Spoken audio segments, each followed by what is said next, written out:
Hello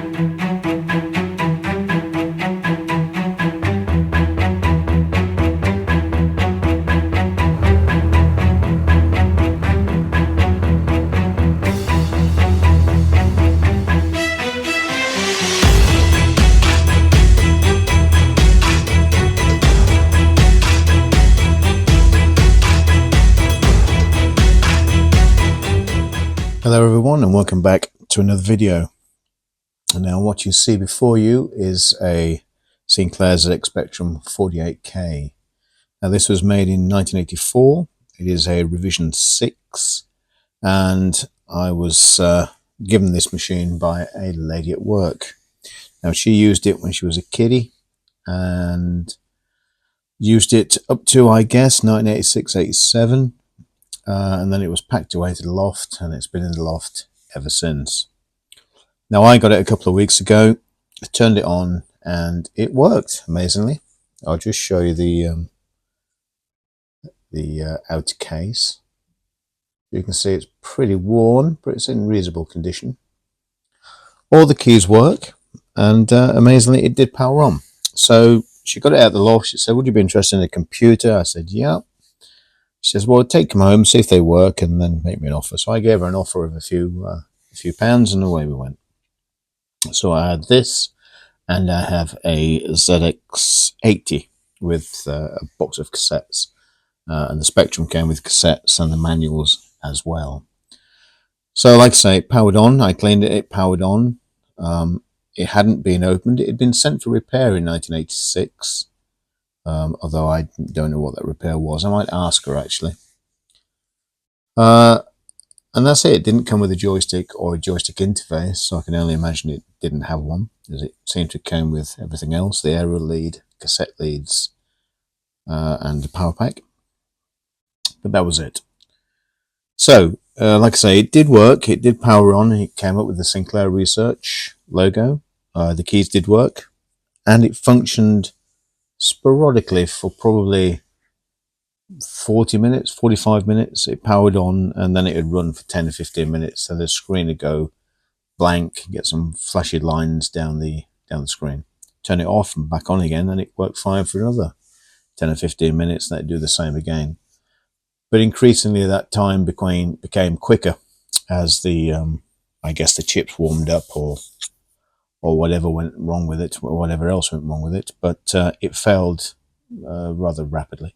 So after it had been on for 40 minutes or thereabouts, this was over a course of a couple of days, it then stopped working altogether. And I just got some gel bar type lines down the screen. Now I haven't done a composite mod, which is here. It's just an RF. So I have an RF to HDMI adapter, which is connected to the Mac, which allows me to see the display and have a fiddle about with it. So what went wrong? Well, I lost 5 volt and 12 volt power. I had 5 volt. What did I have? I had plus 5 volt. I lost minus 5. I had 9 and lost 12. Now 12 volt is generated through the coil, the transistors. What else? I'm not sure it goes through the diodes, but it's that sort of circuit here which generates the 12 volt, as it's got a 9 volt input. So well, first of all, a capacitor, I noticed this one was leaning over the board and was actually rubbing against the little resistor there. I didn't know if that did any damage or not. This chip had been replaced. I guess when it went for repair, this was changed. And perhaps a couple of the original RAM had been changed. Difficult to tell, but I think it had. So that was probably its repairs in 1986, I would guess. Anywho, obviously the Z80 was working as it displayed a picture. So something else was wrong. And the first thing you do is, as a rule with the ZX Spectrum, is you'll change TR4, TR5, which are those there. And they control voltages going to the RAM. I changed those. It made absolutely no difference. So then I did belts and braces. I bought a pack of parts, as I had a weekend coming up with nothing to do for a change. So I thought, okay, let's go belts and braces, get quite a few things that it could be. And then if it's not that, but it's something else, I may well have a pack of stuff or a replacement part to do that. So I bought a remanufactured coil, which is this. I bought a full cap set, which I haven't put on yet. Bought a pack of diodes. I bought, I think, four transistors and a 16K lower RAM pack, which is this board here. I did buy the original replacement RAM as well, but I haven't put that in yet. And some sockets. Now I have got sockets and I have got RAM in various boxes in the loft, but I couldn't be bothered to go in the loft. So I took the RAM out, I changed TR4, I changed TR5, and I put the replacement RAM board in. Whilst I was waiting, I changed the coil anyway, turned it on, and it worked instantly. And it's worked flawlessly ever since. It's been on for many hours now. I still need to change the capacitors. I haven't done that yet, but I will. It's no big deal to do that, but I will change the caps. The audio is a little quiet. Don't know why, but it is. So what was wrong? The first thing I did was change TR4, TR5 and turn it back on, see what happened. Nothing, exactly the same. So I guess the RAM had shorted out. So either the RAM was shorting the transistor or the transistors were shorting the RAM. Either, one bank, two bank, three, I don't know which one it was. So I took all the ICs out, put this board in, changed the transistors there and there, changed the coil. I changed the voltage regulator as well. So these things get bloody hot. There is a more modern version of that does away with the heatsink, actually. Perhaps I should have got that one. But anyway, it doesn't matter.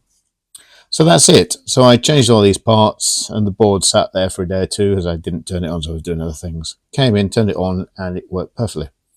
All the lights lit up on the diagnostic board from Retrolium. So you have amber or yellow, green, red, and amber. So you have +5, -5, +9, and +12. All those lights light up. You have a switch to select between 4 ROMs. The first ROM is, whatever it is, Retrolium's ROM. And it works perfectly. It completes all the RAM tests and it checks all the keyboard and the cassette port if it has one, and ROM test, RAM test, soak test, color test, sound, blah, blah, blah. And that it passes all those flawlessly. So I plugged in my Div-IDE to whatever, and that didn't work. So I thought, that's a little odd, but I haven't used it in probably 5 or 6 years. So that could be a GAL problem. So that's another little repair video. Anyway, so while I was browsing eBay of, not looking for anything in particular, I saw a Bluetooth adapter that plugs into a ZX Spectrum. So you have 2 Ys, you have a live there and a earth there, plus and minus. And you have a yellow wire that can either go to the edge of that capacitor or under the board, and it goes to the ear socket, to the lower pad of the ear socket. So I bought one of those, connected it up. Didn't think it would work very well, and it works actually reasonably quite well, as long as you have volume at or just under full volume on whatever device you're powering it from. It works okay. I load from the Mac, which I'll show you in a moment, or Windows PC or my phone. My phone's not particularly reliable volume wise. It will load 1 or 2 things, but not very many. So I generally use the Mac. So I've converted a few of my favorite games from TZX or TAPS, whatever they were, into WAVs, and those WAVs I just press play. I use VLC loader, player rather, and there you go, it loads it. So I'll show you doing that in a moment, and that's about it. That's all I've done. So what is this now? What have I done? What am I going to do? I'm probably going to recap the board at some point, probably do a composite mod, and that is it. There will be no more. I will bolt it back up or screw it back up, and that's that. The keyboard works. I may change it for a white keyboard. I'll have a word with Peter. And maybe take it to a few shows. But that's it. I will do no more. So here we are. Here's the ZX Spectrum. I'm filming the Mac screen, so it's not perfect, but you get the idea. So load is J and symbol shift and P. Right, I don't know what my volume is set to. Let's have a look. So we're connected to the Spectrum via Bluetooth, which you can't see. There we go. Spectrum, where are we? Spectrum, there we are.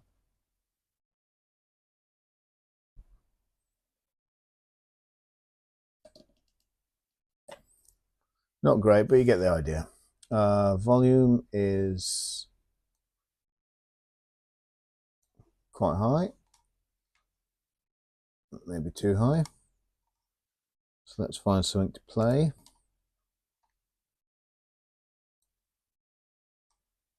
So let's have my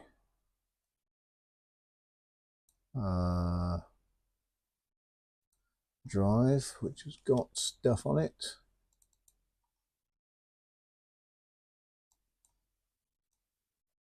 God, that's really annoying. Change the view. There we go. So let's have, I don't know. Ooh.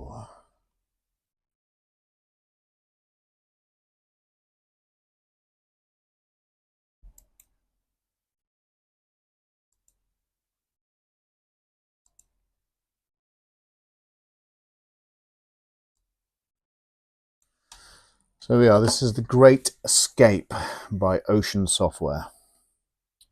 So this will take about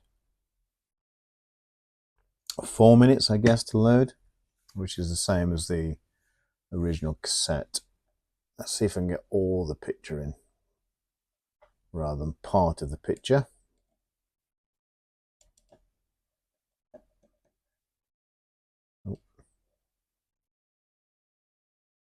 Oh, there we go. Something like that. So so this ZX Spectrum has been loft bound for the best part of, I don't know. Oh, Denton Design. I didn't know the Great Escape was Denton Designs. Anyway. So this Spectrum has been loft bound for 30 years. Since about 86, 87, something like that. I can tell you all the games that were ever played on it, because all the games she ever bought are in the little bag of, or little box that came with it. So there's probably 20 games on cassettes, some really quite early Spectrum games. So I'll have a look at those and load them up. But yeah, so that's it. I don't think it's had a hard life, but it certainly had a lot of use. The paint has worn off the front panel. And but the keyboard works, the membrane works amazingly. It's got a few scratches on the case, but I will change the case probably for a white one, just for, why not? And that's about it. Now, Great Escape, I had Great Escape back in the day, and now I used to play this. I used to have a cassette that had unwound itself in the cassette player right at the very end of loading this. So it used to get to probably 99% loaded, and then it'd crash and reboot the Spectrum. Or it had it used to reboot, I think, rather than tape load error. So what I did, in my logic, I cut the end of the tape with a pair of scissors, put a tiny strip of sellotape on the back of the cassette tape, taped both ends of the cassette back together, rewound the cassette and loaded it. And the game worked. I don't know why it worked, but it did. It was the very last bleep and bloop and the very last raster lines where it used to crash. So it was the very end of loading. But my little chop job worked and it did load, which I find amazing. But I got rid of my Spectrum when I got my Commodore 64. We had no money in those days, so I had to sell the Spectrum to fund the purchase of the Commodore 64, which in turn was sold to buy a Commodore Amiga 500 in those days, a 1.2. But later on, I did get another Commodore 64 because I missed playing. I think there was 3 or 4 games I used to play, which I can't remember now. Anyway, But that was that. So back to the Spectrum. So what am I going to do with the Spectrum? Like I say, I'll probably recase it in a white case and probably a white plate, and then see where we go from there. It'll probably go to a show or 2 or 3. But yeah, so that's about it really. The new Sinclair Spectrum is coming out from whoever they are, Retro Games, I think. So that would be called the Spectrum or something, which I believe has got USB on it, very much like the Commodore 64, so you can put your own game files on there. So it'll probably take TAP or SNA or something. It'll have an HDMI out, and I dare say it'll be hacked within the first week or 3, and be running Atari 800 games on it or something. But that's the world we live in. Great fun. I used to mock people when they said Sinclair games took a long time to load, but this has been running now for 6 minutes and we're still waiting. That is quite a long time. I don't remember. Oh, there we go. Not sure if you can hear the music.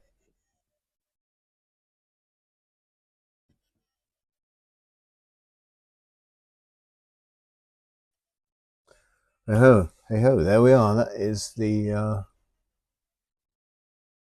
break or caps and space for new game. Yeah, when I say this game did load, when I hacked the cassette tape, chopped it up, it did, but not very often. And when it did load, I'm going to say oh select keyboard. Oh, let's say left, right, up, down, fire.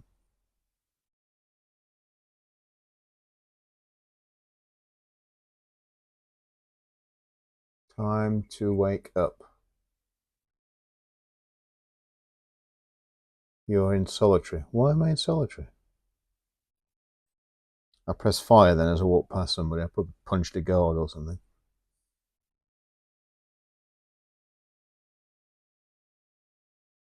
I don't know what I'm doing. I never knew what I was doing then. Anyway, that is the Bluetooth adapter. That is a Sinclair ZX Spectrum 48K, and I shall see you next time. Goodbye for now.